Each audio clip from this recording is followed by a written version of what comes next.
এবারে আসছি সবথেকে ইম্পর্ট্যান্ট স্টেপ, যেটা যে কোনো রকম কার্ডিয়াক পেশেন্টদের ক্ষেত্রে মানে এমার্জেন্সির ক্ষেত্রে অ্যাপ্লাই করা যেতে পারে, দ্যাট ইজ সিপিআর।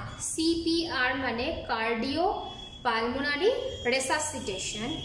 এই যে পদ্ধতিটা, এই পদ্ধতিতে কি করা হয়, কোনো মেশিন বা ইকুইপমেন্টের কোনো কিছু সাহায্য লাগে না, শুধুমাত্র হাত এবং বডির পশ্চারটাকে ইউজ করে আমরা পেশেন্টের যদি কোনো রকম এমার্জেন্সি অবস্থার সৃষ্টি হয় তাহলে সেইটার ক্ষেত্রে ব্লাড ফ্লোটাকে চালিয়ে রাখতে পারি। সেই জন্য এই টেকনিকটা এতটা গুরুত্বপূর্ণ।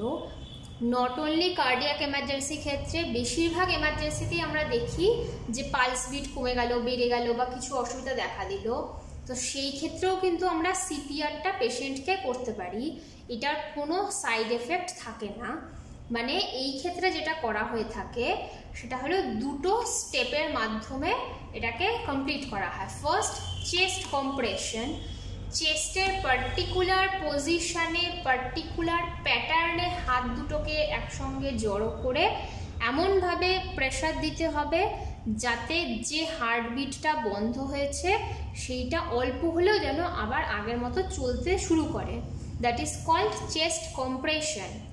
আর একটা করে সেটা হচ্ছে রেস্কিউ ব্রিদিং, মানে কিছুক্ষণ চেস্ট কম্প্রেশন দেওয়ার পর রেস্কিউ ব্রিদিং করতে হয়।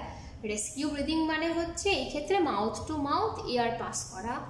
যেহেতু আমাদের হাতের সামনে কোনো আম্বু ব্যাগ নেই, কোনো ভেন্টিলেশনের ব্যবস্থা নেই, তখন আমরা পেশেন্টকে কীভাবে অক্সিজেনটা দেব, তখন মাউথ টু মাউথ ট্রান্সফার করতে হয়। এটাকে বলা হয়ে থাকে রেস্কিউ ব্রিদিং। তো এই দুটো স্টেপের সমষ্টি হচ্ছে সিপিআর। তো দুটো স্টেপকে ঠিক ঠিক যদি ফলো করতে পারি সেই ক্ষেত্রে এমার্জেন্সি সার্ভিস পৌঁছানোর আগে অবস্থাটা আমরা পেশেন্টকে অন্তত তার ব্লাড ফ্লোটাকে বা হার্টবিটটাকে চালিয়ে রাখতে পারি।